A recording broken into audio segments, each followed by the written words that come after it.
নমস্কার, সবাই কেমন আছেন? চলুন আপনাদের সাথে আবার একটা ব্লগ নিয়ে হাজির হলাম। হ্যাঁ, এদিন ছিল হচ্ছে আমি যে ব্লগটা আপনাদের সাথে শেয়ার করব সেটা হচ্ছে আমার ছেলের ক্যাম্পিংয়ের ব্যাপারে। আমার ছেলে যাবে হচ্ছে ক্যাম্পিংয়ে, আর সেই ক্যাম্পিংটা হচ্ছে 2 দিন 2 ডেজ এর জন্য যাবে। আমার প্রথম অভিজ্ঞতা বলতে পারেন আমার ছেলেকে ছাড়া থাকা, এবং আমার ছেলেকে এত দূরে আমি ওকে পাঠাবো সেটাও হচ্ছে আমার কাছে প্রথম একটা বিষয়। এটা ছিল গতকালকে রাতে আমি ব্যাগ প্যাক করছিলাম, এবং দেন হচ্ছে আমি সব কিছু গুছিয়ে আমার ছেলেকে বুঝিয়ে দিব। এই একটা আমার সত্যি মনের মধ্যে, আসলে মায়েদের মনের মধ্যে ছোট ছোট কি বলবো, ভয় তো কাজ করে। তারপরে আমার কাছে প্রথম অভিজ্ঞতা, কারণ এর আগে আমার ছেলে ফিল্ড ট্রিপে যেত, বাট সেটা স্কুল থেকে কিছু সময়ের জন্য গিয়ে আবার স্কুল থেকেই ব্যাক করে বাসায় চলে আসতো। এই ফার্স্ট টাইম সে 2 দিনের জন্য চলে যাবে। এই যে মর্নিংয়ে তাকে ডাকছি সকালবেলা ঘুম থেকে, আজকে আমার সারা রাত ঘুম হয়নি। আমি একদম মর্নিংয়ে উঠেই 1 কাপ রং চা করে নিলাম।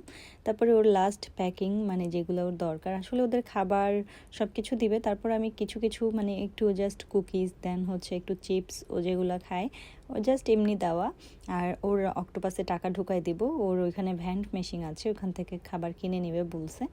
এই যে বাবা সোনা রেডি হয়ে গেছে খাবার খেয়ে, সে খুব কিন্তু এক্সাইটেড। এইটা দীর্ঘ প্রায় যখন স্কুল ওপেন হয়েছে তখনই এটার ওরা স্কুল থেকে আমাদের মেল করেছিল। মেল করার পরে আমরা এটার অ্যাপ্লাই করার পরে আমরা এটাকে, আসলে অনেক টাকার ব্যাপার, আমাদের অনেক কিছু বুঝে শুনে ডিসিশন। এই যে বাবা ছেলের একটা ভালোবাসা, আমরা আসলে ওকে দুজনেই দিতে গেছিলাম। আর ভাগ্যক্রমে আজকে ওর বন্ধ ছিল ওর বাবার, যেটা ওর জন্য একটা প্লাস পয়েন্ট। কারণ সচরাচর তো ওর বাবার অফিস থাকলে আসলে যাওয়াটা খুবই ডিফিকাল্ট হয়ে যেত। তার মধ্যে আমরা অনেক, বললাম না, রাতে একটুকু ঘুমোতে পারি নাই, উঠে গিয়েছি ওর জন্য রেডি। সে খুব এক্সাইটেড, কারণ এই দিনটার জন্য। এই দিনটা তার কি বলবো, অনেক দিন আসলে এটা একটা বড়, বলতে পারেন যে এই ফিল্ড ট্রিপের জন্য আমাদের অনেক আগে থেকে এই করতে হয়েছে। দেন হচ্ছে টাকা পয়সা অনেক কিছু দিতে হয়েছে। আর সকালবেলা দেখেন, আর ওয়েদারটা এত মেঘলা ছিল, মোটামুটি ঠান্ডা ছিল, কারণ এখনও ঠান্ডাটা তেমন একটা কমে নাই। আর সকালবেলা আসলে সবাই অফিস গোয়িং থাকে, বাচ্চারা স্কুলে যায়। আর আমাদের ওখানে থাকতে বলছে 7:40-এর মধ্যে, কারণ 8টার সময় আবার স্কুলের বাচ্চাদের গেট খুলবে, ওদের অডিটোরিয়ামে গিয়ে ওয়েট করতে হবে। কারণ অডিটোরিয়ামে বসে ওদের টিচার যেটা আছে সে ও যার গ্রুপে পড়েছে সেটাকে ওকে সিলেক্ট করতে হবে। আমরা জাস্ট স্কুলের সামনেই ছিলাম, তারপরেই বাসায় চলে আসছি। আর এভাবে করে আমি আমার ছেলেকে বলছি, বাবা তুমি ভালো হয়ে থাকবে, দুষ্টু করবে না, অনেক কিছু। তার মধ্যে ওর জন্য এই যে দেখেন বাচ্চারা সবাই স্কুলে যায়, যারা অনেক দূরে এখান থেকে যায়। তার মধ্যে আমার ছেলেকে অক্টোপাসে টাকা রিচার্জ করা হলো, কারণ ও যদি ওইখানে ভ্যান্ড মেশিন আছে সেখানে ও ইচ্ছা করলে কিছু খেতে পারবে। কারণ ওখানে তো খাবার দিবেই 3 বেলা, আর এইটা একটা রুলসের মধ্যে থাকবে। আমার ছেলে তো মানে বলে, মা আমি রাত, কারণ সকালে উঠবে 7টার সময়। তারপরে ওদের খুব আর্লি আর্লি, মানে চাইনিজ পিপল বা একটা মানে রুলসের মধ্যে চলে। আর এই যে দেখেন স্কুলের বাসে বাচ্চারা স্কুলে যাচ্ছে। আমরা এই পাশে ট্রলি আছে বিধায় এই পাশে লিফট থেকেই আমরা এমটিআরে নেমে যাব। আর এখনও আকাশটা অনেক মেঘলা। এই বুড়িটা আমাদের অবস্থা দেখতেছে, মা ছেলের অবস্থা। আর আমার পুটুটা কি বলবো, আমি যে সত্যি আমি আপনাদের সাথে যে ভয়েস ওভার দিচ্ছি, কারণ ও অলরেডি চলে গেছে। আমি নিজেকে বুঝাইতে পারতেছি না যে আমি আমার ছেলেকে ছাড়া এই 2টা রাত কিভাবে কাটাবো। আর সবাইকে বলবো যে একটু প্রে করো আমার বাচ্চাটা যেন ভালোভাবে সুস্থভাবে যেন আসে, এটাই হচ্ছে কথা। আর এটা আমাদের জন্য প্রথম। ওর বাবা হয়তো বা মানে বুঝাইতে পারে না, বাট আমি জানি এর মধ্যে আমার অক্টোপাসে টাকা গেছে। তাড়াহুড়োর মধ্যে আসলে সব কিছু এত তাড়াহুড়ো হচ্ছে, দৌড়ে দৌড়ে করছি, কিন্তু অনেকটাই সময় ছিল, কিন্তু আমরা একটু চাচ্ছি টাইমলি পৌঁছাতে। আর ওকে অনেক কিছু বলছি, তুমি টিচারের কথা শুনবে, সব কিছু বুঝে শুনে করবে, এগুলো বলতে বলতে যাচ্ছি। তার অবস্থা দেখেন, সেও বলে, তার বাবাকে বলে, মা তুমি মানে মাকে দেখে রাখো, বাবা মায়ের অবস্থা কি হবে, কারণ মা এরকম থাকে না, অনেক কিছু সে বলতে থাকে। আর তার মধ্যে আমিও মানে আমরা দৌড়ে, বলতে গেলে এই ট্রেনটা মিস করতে চাই না, চলে আসছি দৌড়ে দৌড়ে দৌড়ে দৌড়ে এসে ট্রেন ধরলাম। আর ট্রেনে সকালবেলাতে আসলে অনেক দূরে যারা থাকে, হংকং আইসল্যান্ডের অপোজিটে, ওরা সকালবেলা অনেক ভিড় থাকে আসলে। আর আমরা বলতে বলতে তাইকো চলে আসছি। তাইকো এসে ওকে উঠাই দিছে। আর সকালবেলা সে খুবই কম খাবার খেয়ে বের হয়েছে, কারণ সে বলতেছে যে খাবার আসলে ও সারা রাত্র এক্সাইটেড ছিল যে এটাতে, যে ওর এতদিনের স্বপ্ন তাকে অনেক এটাতে যদিও কোনোভাবে অসুস্থ হতো বা কোনো কিছু থাকতো ও যেতে পারতো না, মানে এটা নিয়েও আমরা খুব টেনশনে ছিলাম। আর ওই যে দেখেন সামনে যে একটা ব্যাগ, যে মহিলা যাচ্ছে হাতে একটা হোয়াইট কালার ব্যাগ আছে, এই পুরুষটার সামনেই বয়স্ক লোকের, উনি হচ্ছে ওর ক্লাস টিচার মিস চ্যান। সেও মানে যাচ্ছে, গহীনকে হাই দিল, সে ওদের সাথে থাকবে নাকি।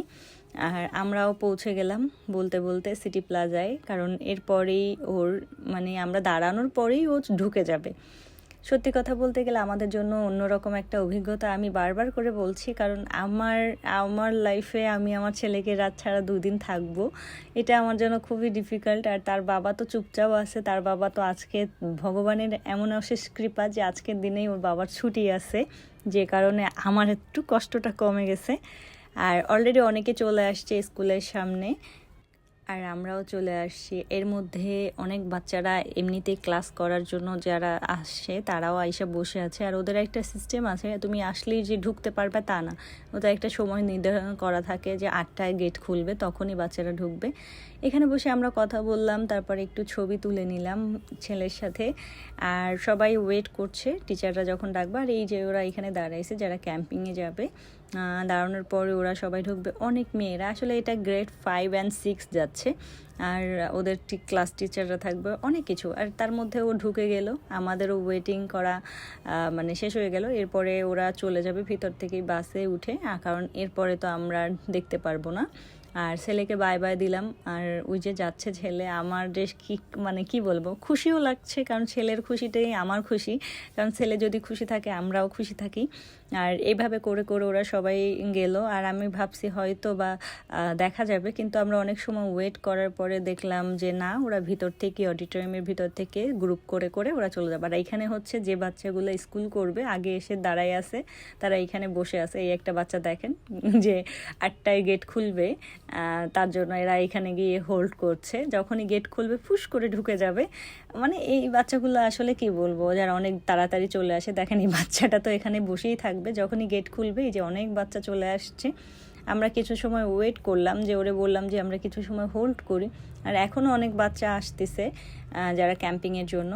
তারপরে ওরা ঢুকলো, আর আমরাও এমটিআরের ভিতর থেকে আমরা প্ল্যান করলাম যে চলো আমরা দুজন হেঁটে হেঁটে যাব, কারণ আমরা তাইকো থেকে হাঁটবো, কারণ আজকে ছুটির দিন, তারপরে অনেকটা সময় আছে। ও বললো তো চলো হেঁটে যাই, আমি বলি চলো হাঁটি, কিন্তু বিশ্বাস করে না, অনেকটা কষ্ট হয়েছে হাঁটতে। তারপর সকালবেলা তো অতটা গরম না, ঠান্ডা ওয়েদার, ভালোই লাগছে।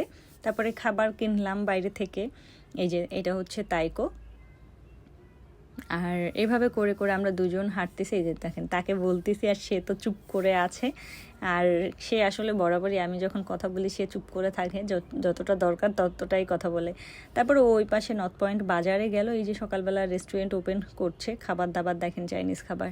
আর ওই পাশে বাজারে গেল, আর আমি এই পাশ থেকে ব্রেকফাস্ট নিব। ওর বাবাকে বললো যে তুমি এখান থেকে খাবার নাও, আমি ওই পাশে বাজারটা ঘুরে যাই।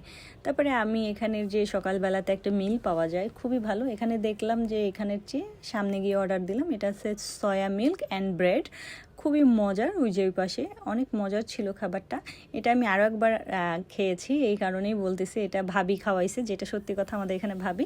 অনেক টেস্টি ছিল, খাবারটা নিলাম, নিয়েই বাসার উদ্দেশ্যে রওনা দিলাম। আর আজকের ব্লগ এই পর্যন্ত, সবাই ভালো থাকো, সুস্থ থাকো, অবশ্যই আমাদের জন্য আশীর্বাদ করবে। Thanks for watching, tata bye.